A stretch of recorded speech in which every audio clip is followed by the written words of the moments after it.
What's going on, everybody? Mark here with another episode of The Science of Fishing.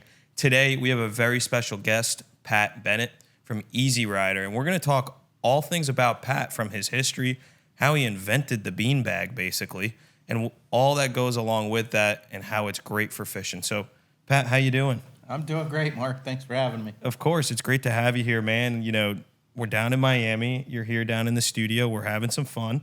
So, it's an early morning, but how you feeling today? Doing good. We had a good first day at the Miami Boat Show. Awesome. So, Pat, let's get into it. Let's talk about a little bit, you have E-SeaRider, that's your company, but let's talk about you first. Let's talk about your history, where you've come from. You're not just the beanbag guy, right? No, definitely not. So, I mean, the beanbag was a necessity built out of needing to be a smooth ride on the boat. So, and a smooth ride on the boat came from fishing, and fishing came from very early with me. I think it was probably about maybe 4 or 5 years old I started fishing. Okay, so talk to me about that. Did you start, in ponds, freshwater, or were you getting offshore at a young age? Actually, I'm from Clearwater. So, Okay. West coast of Florida, Clearwater area there. We grew up on a little creek. That creek leads to the bay. That bay leads to the Gulf.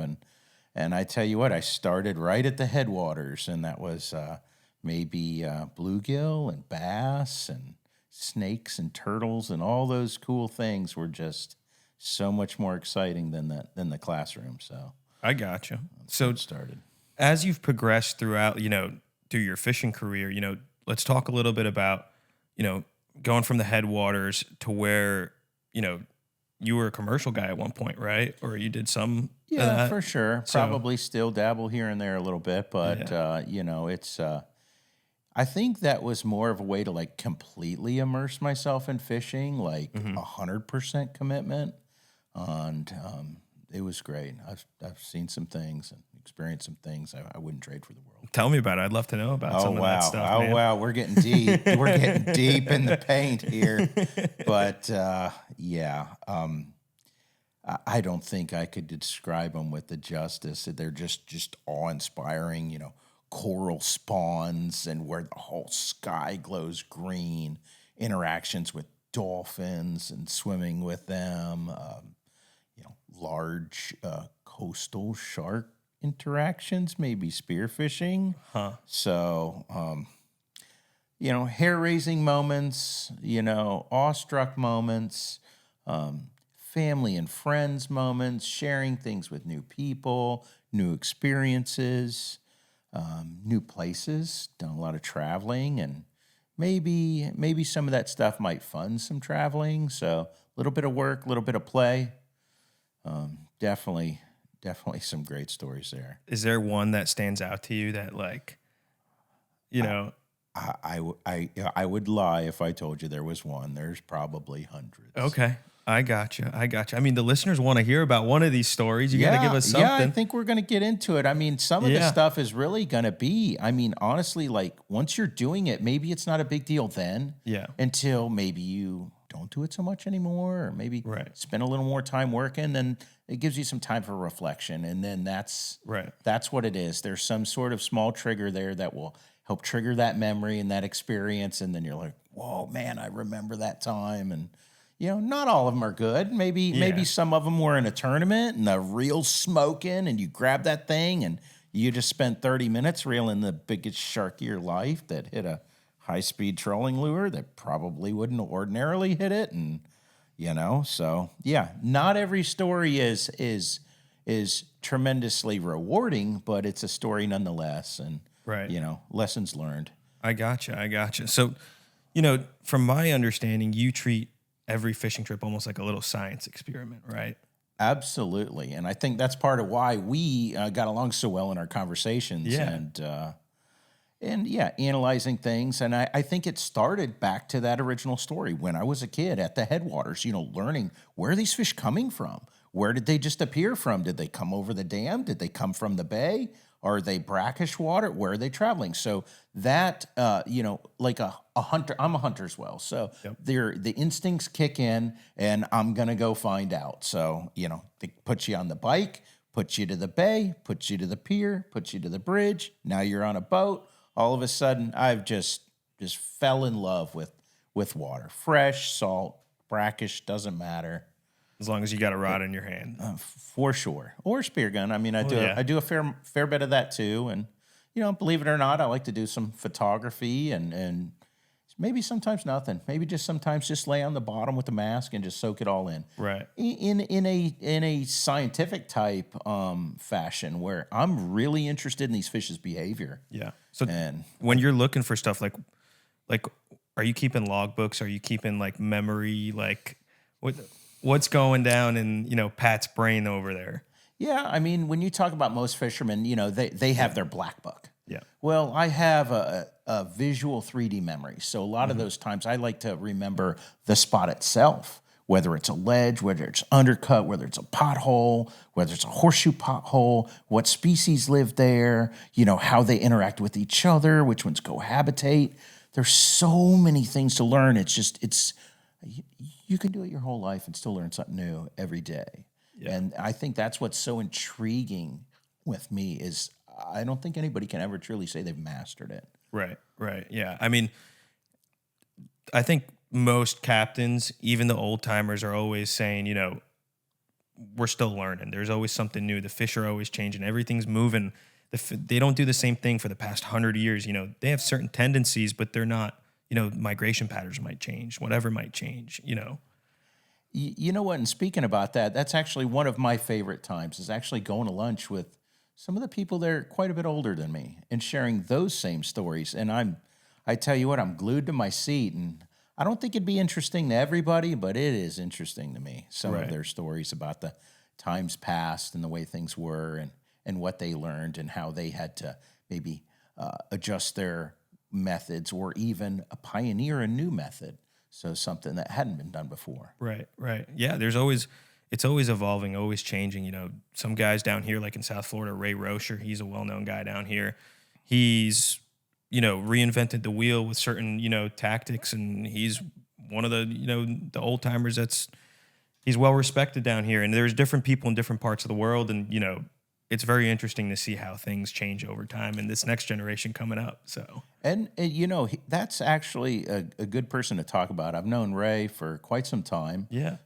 Maybe even before he might have had his entrepreneurial stint here in the marine business, and what a mark he's made now. Yeah. So, accomplished tournament fisherman, great individual, somebody who I can talk to about fishing and we can both enjoy each other's conversations. And maybe I lied. Maybe when I said nobody could master anything, I think that man's mastered sail fishing for sure. He is a legend in that arena. Yeah, 100%. Yeah. So, talking about entrepreneurialism and everything, you got E-SeaRider, but where did it kind of come from? Where did the birth of the invention kind of come?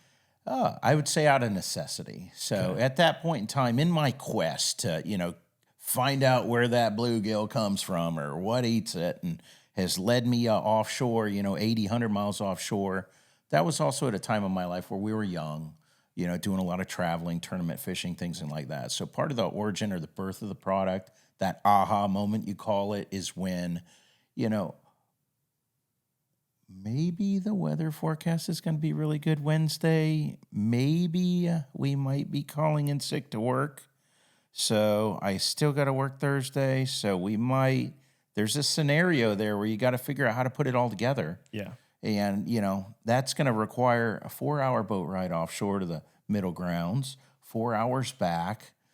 I've got to sleep sometime. So that was the birth of the beanbag. So, okay. So you were hurt at one point, right? Yeah, I mean, I had an injury when I was 15, so it was one of those spring break injuries where you hear the kids riding on the car, fell off the car, hit my head pretty bad. So that was a situation there where I had kind of predisposed to a neck injury or a stiff neck a little easier. Yeah. So, and that happens when that boat comes off the boat wake in the intercoastal. You're on your way out, everybody's in a hurry, nobody saw that boat wake, and that boat comes up and comes down too quickly. You tense up, and that's not something you want. You don't want to get a stiff neck before you go 80 miles offshore. So just finding a way to be 100% relaxed, and use that use all of those resources available there to just maximize your experience on your trip. Right. Just make it a better day. Yeah. Was the beanbag. So coming out of necessity, right? Like you kind of, let's talk about the first prototype, right? Let's talk about that. Let's talk about how, you didn't invent the bag to make a business per se, but you invented it, like you said, out of necessity, and it kind of like snowballed. Is that correct to say? Or yeah, and I think that actually comes up in like our marketing meetings about trying to talk to other employees about like maybe what our mission was or something, and those origins. And what's actually unique about my company, I think our mission preceded the business. Yeah. And what I mean by that is, we had a necessity. And at the time when I was forming the product, I wasn't trying to form a business. Yeah. I wasn't trying to create, something to be sold in commerce. I was trying to just solve my own needs. And my own needs were that, helping to support that previous neck injury. Yeah. Am I wrong to say that it was a garbage bag? Right? No, actually, it was it was a barbecue grill cover. Barbecue grill cover. Okay. So, yeah. You just filled it up with beans, or what happened? Yeah, basically, but the thing there is I already had a little bit of background, and I'm a habitual tinkerer. I've got to just get that out there. So yeah. I'm always tinkering with something, and that's what I did there. So just made a makeshift beanbag. Didn't really perform the way I wanted to. Fortunately, this is something that's not done anymore. I had a home ec class. In 6th grade, they teach you how to sew. So I had that background knowledge, utilized that, got into the shop, cut some vinyl, put some foam in it, voila, Yeah. Beanbag, E-SeaRider, #1. There you go. You still have that bag? No, I still do not have that bag. I think I rode that thing all the way to the sunset. That's awesome. So, developing this product, though, is, like you said, the mission, right? Mm-hmm. It's for comfort. It's for fishing, right? It's for, cruising days where you need something to sit on. But it's a functional product. It's not just I'm going to have a beanbag because it's fun, right? So, talk to me a little bit more about your mission and everything about that. Well, I think the beauty in our product is the simplicity. Yeah. So, the mission doesn't have to be very detailed. It doesn't have to be complicated. It's just that simple. It's just getting comfortable when and where you can. The portability of the product is what really hits home. It can go wherever it needs to go on the boat. So if the boat's getting spray on one side, just move your seat. So, that's not something that's a factory option with most boats. So. Yeah. No, 100%. You can't really move the seats on a boat. No, and everybody knows the best place to ride is as close as you can to the transom. So. Yeah, 100%. I've been on those long runs. But on a fishing boat, you don't want seats there. No. Because that's where you need it to fish. Yeah. I don't want a seat in the back corner. That's my back corner. Exactly. So yeah, you got the beanbag back there while you're running, and then you throw it on the T-top while you're fishing, and it's out of the way, out of sight. It's awesome. I love it. I got one here. It's in my living room. Last week I had a bunch of people over for the Super Bowl. I had people sitting on the beanbag. They're like, dude, this is comfy. Nice. But yeah, so, let's talk a little bit more about you, Pat. What's your vision with this? What do you want? What kind of quest are you on, to get this company moving forward and to also, be in touch. You're like I was saying, I've gotten to know you over the past couple of years. You're a great man. You're not just about business. You are about the fisherman, the boater, the consumer, and you identify with that. It's about that rather than, making a buck, right? So yeah, for sure. I was part of this market before I was part of this market. Meaning I was a customer long before I was the business. Yeah. And you talk about a quest there. My quest is to fish as much as possible. Yeah. And work less.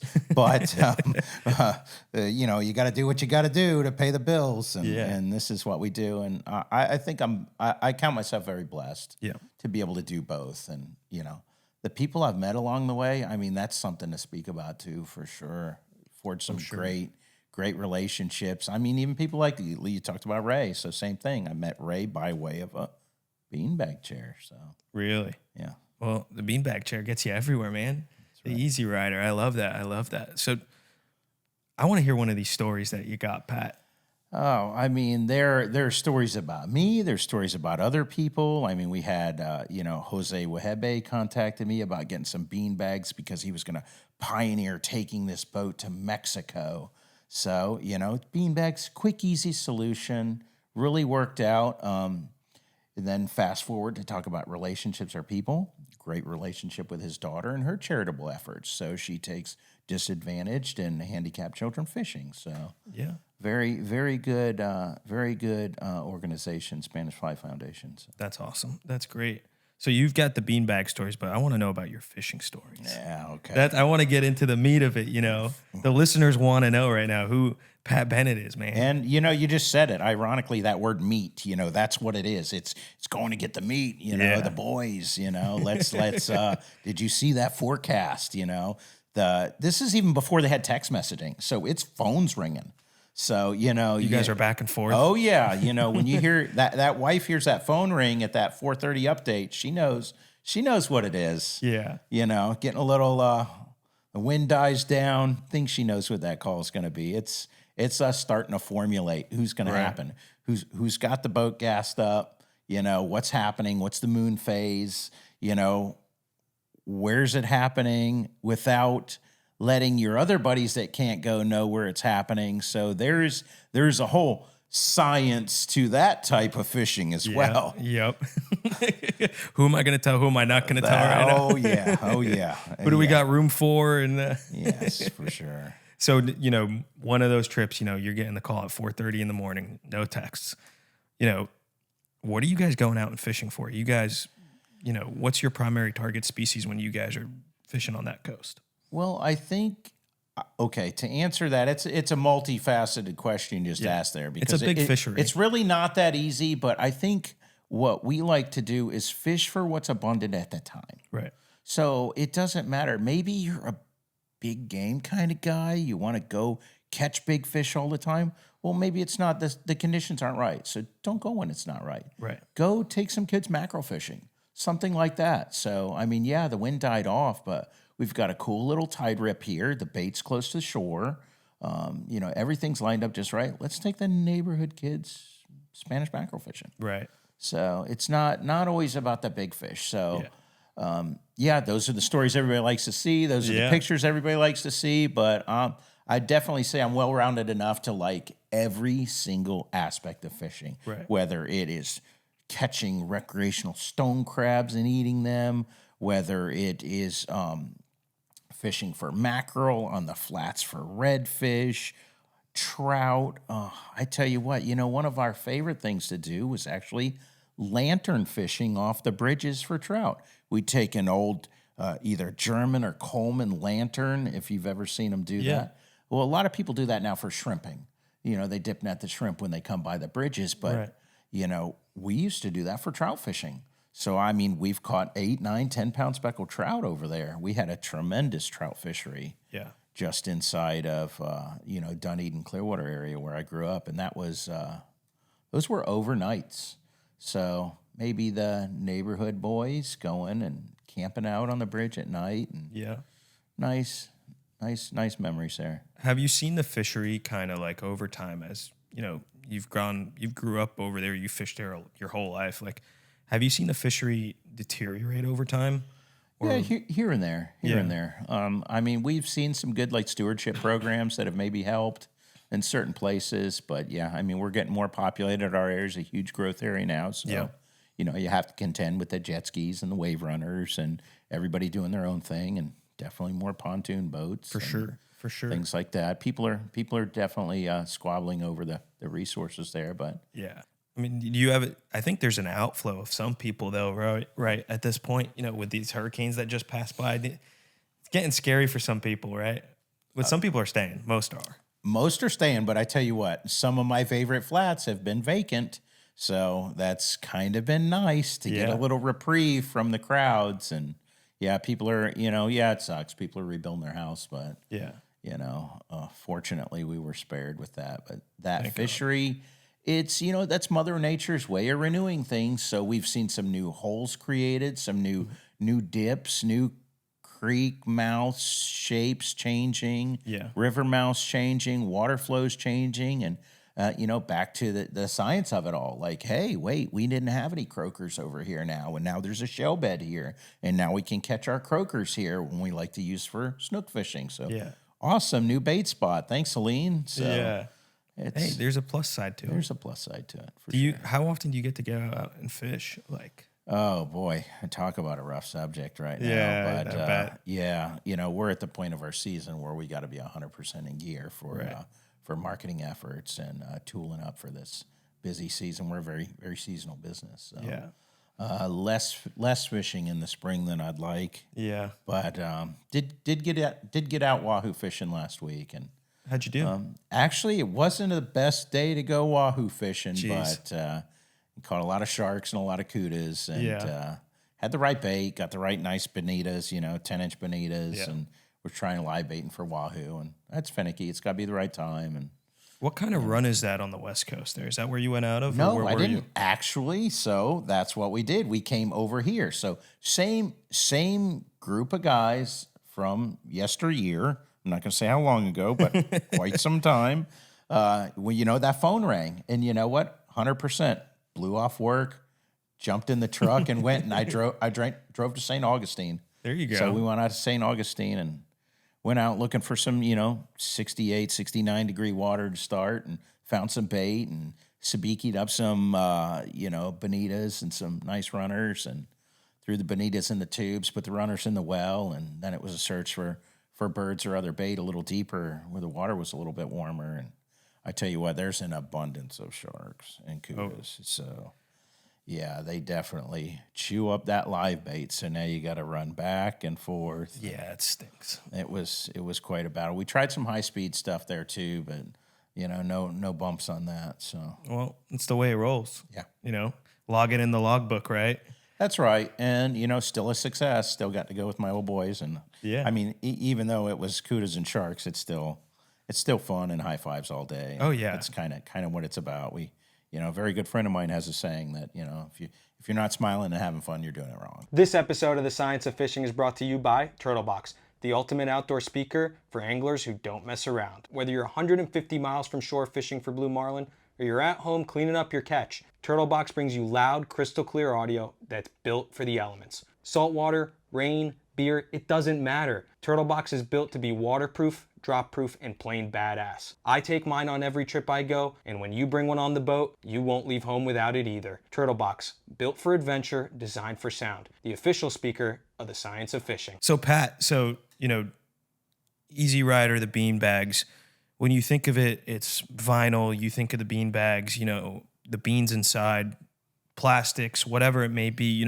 What is your commitment to the environment and conservation and not having a bean bag end up in the landfill or in the water opened up, Well, I tell you what, Mark, I'm glad you asked that, because most people in my position would be terrified of that question, and it's the opposite for us. That's awesome. We're pretty proud of our sustainability credit there. We don't have any planned obsolescence built into the product. So because I love what I do so much, and I love fishing, and I love our environment and our waters, we make it a point to take extra steps and extra measures to make sure that product is never going to do that it's never going to blow out.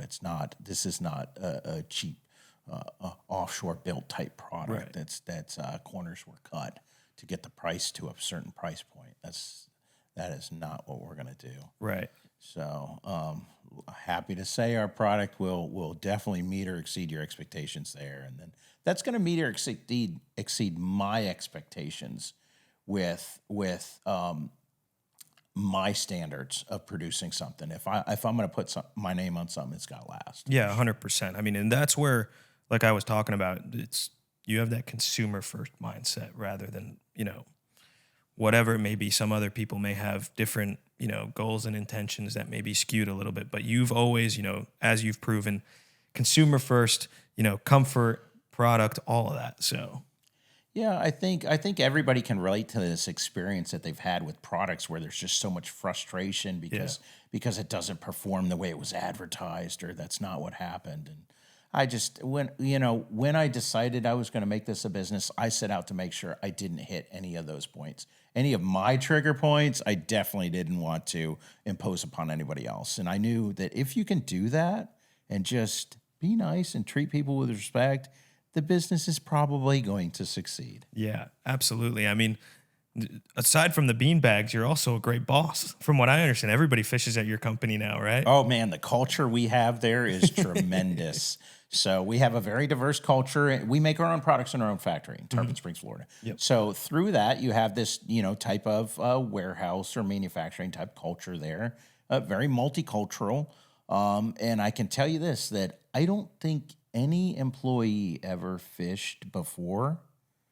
They worked for me, and I tell you what, every one of them now is a diehard. Really? So we've got our kayakers, we've got our inshore people, our offshore people, our love the fish fries people. We've got every aspect covered there. That's so awesome. That's so incredible that you can create a culture like that and that you can develop that. It's really hard to do. I mean, tell me a little bit of, what's your tactics like? As you know, I mean, this is you. You're sharing your passion for fishing and trying to share it with the world. And I think that's why we get along so well. It's like that's the same thing I do in my life, in my business. And I love sharing new experiences with fishing, watching somebody learn the techniques and the ways, and it's very rewarding to see your employee turn that handle without the reel upside down. Yeah. If you know what I'm saying. Yep. I've seen that before. So sometimes I'm embarrassed. I'm like, just move it over. Just turn it right over. And it's like, I don't want to offend them, but it's like. That's right. That's right. So Pat, tell me a little bit about the impact of E-SeaRider and your development of your product within the boating industry. I think that's for me as an entrepreneur, like that's one of my greatest personal successes was, go to a boat ramp now. Go to a boat ramp now. I guarantee you're going to see beanbags on a boat for sure. Within eye shot of that boat ramp. And for me, that makes me feel warm and fuzzy because I know there's that many more people just having an awesome day on the water, that they're completely relaxed, completely comfortable, and that their time off, their time away from work, their time recreating it's maximized through that product. And I can say, hey, I did that. There's popular stickers that say, I did that. Yeah. Well, I do that when I see a beanbag, and I'm like, man, that's awesome. You are the inventor of the beanbag on the boat, right? I think I would like to say that we pretty much created that category there for sure. And we've sent beanbags all over the world. So I bet. We just shipped some out to Japan yesterday. Oh, wow. So that's awesome. It's what a great feeling to know that. Oh, that's probably sick. They're riding out to go catch tuna like somewhere in Japan, and they're sitting on beanbags over there. That got me thinking. You know how long their coastline is? Their coastline is 18,000 miles long. Wow. So when you really get to Googling there about coastline sizes, they're huge. Yeah. So they are a giant sleeping dragon of sorts in the offshore fishing community there, for sure. I want to go fish it one day. One of my buddies went for his honeymoon, and him and his wife, they went and caught a bunch of tuna and stuff over there. He said it was incredible. Yeah, it's on the list. Yeah, for sure. Pat, you've probably gotten a lot of, hate, along the way of building this invention of the boat beanbag. Talk to me a little bit about that criticism and the, I don't want to say backlash, but like the people that pushed you away along the way. Well, for sure. And when we're, in the beginning, when I decided to push this as a business and inform the company, there was a lot of criticisms. And I get it. A beanbag, it doesn't look sexy on the boat. So when you're, at that time, we're having, twin engine, triple engine, quad engine boats are hitting the market. And, all this stuff is done to make them look sexy and sleek and fast and smooth. And, a beanbag doesn't photograph well on there. So I don't think it was really, the beanbag concept was not immediately adopted by the industry. It was very tough. And I tell you what, those first few years at the boat show were quite a struggle. Really? But, I'd have to say I just stuck to my guns there. And, 22 years later, my biggest critics are my biggest customers. So, well, there you go. Now we're printing their name right on the beanbag chair. Oh, yeah. So. That must feel real good. Just, hey, now you're buying my stuff. Remember 20 years ago? Yeah, it's bittersweet. I would say in business, you don't really say that out loud. Yeah, but, it's nice. Again, another personal victory there, and right. A feeling of fulfillment that, hey, I won the battle with the public, I won the battle with the OEMs, and now that category is solidified. Yeah. I think everybody understands the utility and the benefits of using a beanbag. Yeah, no, I mean, it's used all the way from, I want to say, like up in Nova Scotia I've taken it out to the canyons up in the Northeast. I've taken it down here in the Bahamas. I see your bags everywhere, and they're useful and extremely comfortable. It's the best thing to sit on a boat, better than a seat, because when you bounce, you don't feel it. You're cushioned. That's right. 100% absorption of those impacts and little bumps and I love it. Bruises along the way. But yeah, cool. Mark, you keep asking me about these crazy fishing stories. I got one for you. Give me one. All right. I like hunting too. So, natural relationships, bond with some friends, both enjoy hunting and fishing. And I talked earlier about how maybe you really have to pick and choose your times. You really want to maximize it and go at the right time. So, this particular hunting trip wasn't the best time. So we decided to go fishing. So on the hip, we flew to Cabo, got in the rental van, and drove to La Paz. And we decided we were going to go free-dive spearfishing there in La Paz. That's awesome.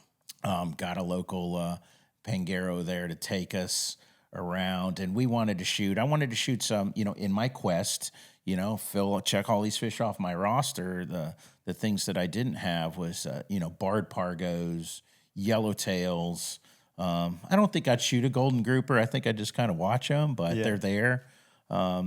Cabrillas, some of these other fish, and Gulf grouper. And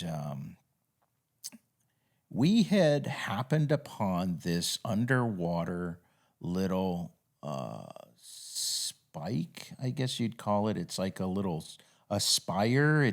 It's not something that I'm going to use anything that's in the Gulf of Mexico to describe it, because I've never seen anything like it. Yeah. And then right adjacent to that is some rocks that come out of the water, and talk about getting immersed. So here I am. I'm the first one in the water, the last one out every time. That's the rules. I love it. And got in there, and I had just got a GoPro just came out with the GoPro housing to go underwater. So I had took a skateboard helmet, and I super glued that mount to the top of a skateboard helmet. And I'm gonna record this stuff. So you put a skateboard helmet to dive? I put a skateboard helmet just to hold the camera. They didn't have a head strap yet. Oh. So this is 100% new. I mean, this is You're just back to the, I told you I was a tinkerer. So this is what we're doing. We're going to tinker. We're going to put this GoPro on there, and I'm going to get this footage.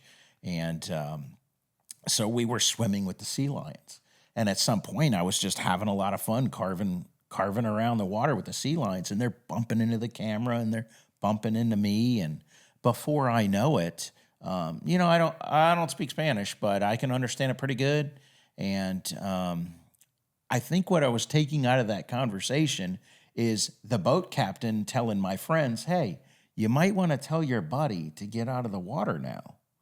And I started putting two and two together there, especially when I saw the seals launching up onto the rocks. What he was saying is you might want to get your buddy wearing the black wetsuit that looks like a seal, to get in the boat. And there was this maybe 14, 15-foot great white right there that was patrolling the rocks to eat those seals, is what I took out of that conversation. And it was pretty unnerving to look behind you and see that thing coming at you, a submarine. And I think I got into that boat faster than flying fish.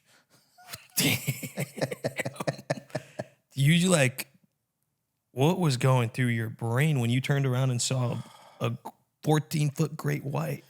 I would say that, it's this fight between, this inner fight of you're awestruck and you want to soak it all in and you want to see it. And then you're grossly terrified. And I got to tell you this, in years of commercial spearfishing, like sharks are a part of what we do. Like they're not a problem. We're working with them side by side all day, every day. Yeah. It's not a problem. I don't have that type of fear for sharks. But I have a type of fear for that shark on that day. Yeah. The one you didn't see. And most of our interactions, if we're ever, commercial fishing or spearfishing with sharks, it's they're never interested in us. They're interested in that fish. You know, we're too bony. We're putting off the wrong vibration. Whatever it is, whatever the science is with that. Yeah, they're not out to eat people. They're not out to bite people. Yeah. But I think that day was. And was he trying to bum rush you, or what was going down? Like, yeah, it was a beeline. It was like, hey, really? Somebody's running, and the rock is that way. And this one's running this way. So he definitely teed up and keyed on that movement instantly, that somebody was not going to make it to that rock, and it was me. So I had to make it to that boat. Super fast. Super fast. I see. I was going to ask you, did you just start hauling ass, or did you take it calmly? Yeah, not to scare I use these fins that are about this long. Yeah. So, You'd be surprised. Yeah. You'd be surprised how fast you can move. Yeah. Well, that's incredible. I mean, a great white is, I've never had an interaction. I don't want to have an interaction. I'll see them from on top of the water, but I've gotten interactions with different, sharks down in the Bahamas and stuff. And like those reef sharks, they'll eat all my grouper, all my hogfish and all that, but never been, attacked. Thank God. Pat, so being the entrepreneur that you are, and you've seen the development of your product go from, utility to consumer, and you've gone along that path. What's your advice for someone that's, maybe trying to do this themselves, or a little younger, for young entrepreneurs that are trying to build a business with something that they think is great? I'm glad you asked that, Mark. I mean, that's one of my passions too, is, sharing and helping. And I think that, probably the best advice I could give for a young entrepreneur like that is just stick with it. No matter what anybody says isn't going to work. I mean, all of my friends told me a beanbag was the most preposterous idea ever, that it would not work. Nobody in their right mind would do that. Really? Some of the people I respected the most as fishermen or captains scoffed it off, that it was just not going to work. Mainstream market, nope, not going to happen. No, stick to your guns. No matter what anybody says, you're going to find a way to do it. That's awesome. So just head down and grind is basically just... Yeah, pioneer it. If you're going to, I definitely encourage anybody, don't be afraid. Create a new category. They get created every day. Yeah. And they're going to be created by somebody else if you choose not to. So be that guy, be that person that steps up and is not afraid to create something. I love that. That's great advice. Well, thanks, Pat. I appreciate you coming down here, man, being in Miami. We're going to spend a great couple days together over here at the Miami Boat Show. But, guys, you guys got to go check out E-SeaRider. They're great. They're awesome. Pat is the man with the plan. He's always got the beanbags on deck. He's got the best product for you to use. It's what I use on my boats. Pat? Yes, thank you. Thank you for having me today, Mark. And remember, E-SeaRider for your best days on the water. Absolutely. See you later, y'all.